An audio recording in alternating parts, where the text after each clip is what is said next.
Right. Hello, everyone. Today we are going to discuss Semester 4 Computer Science Engineering, Formal Language and Automata Theory. Thank you, Professor Ananya. This subject is the backbone of computer science and helps students connect theory with real world electronics. नमस्ते। पिछली बार हमने regular languages की दुनिया explore की थी। आज हम competition के सफर में एक लेवल अप करने जा रहे हैं। तो चलिए शुरू करते हैं।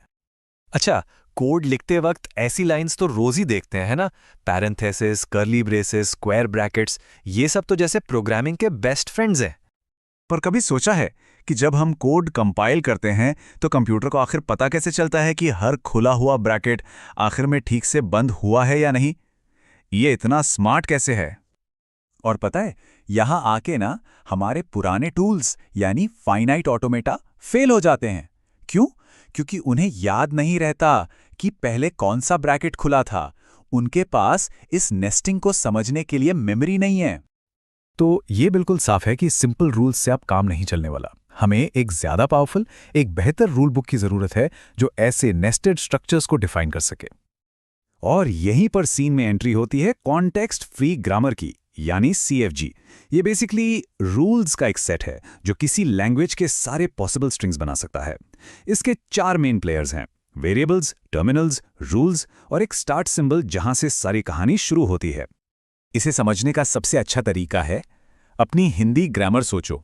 जैसे ग्रामर बताती है कि राम आम खाता है, सही है, उसी तरह CFG कंपाइलर को बताता है कि कोड का कौन सा सेंटेंस वैलिड है।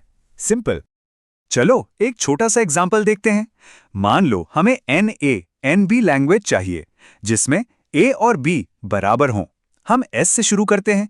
रूल लगाया S को ASB में चेंज करके, तो बना ASB।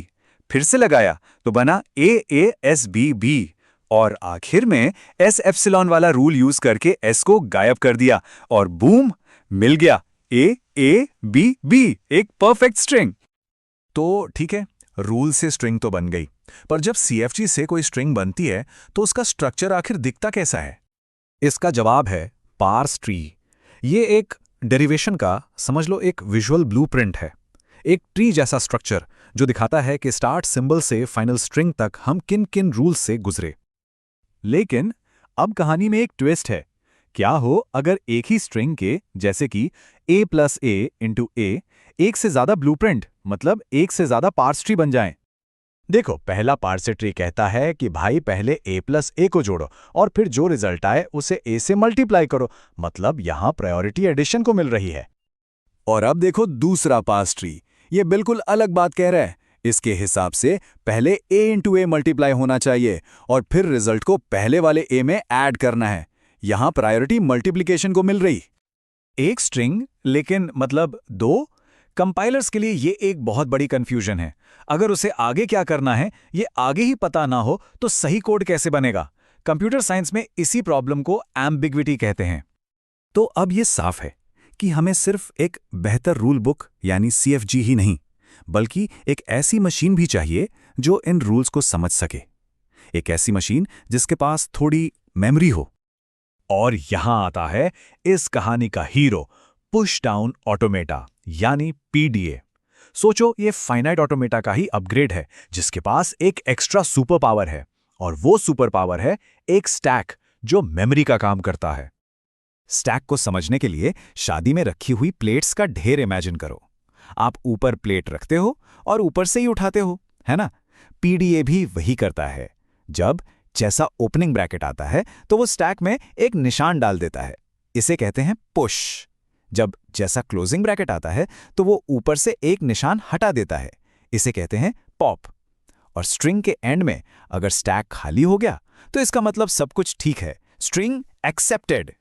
तो अब देखते हैं कि CFG और PDA आपस में जुड़े कैसे हैं।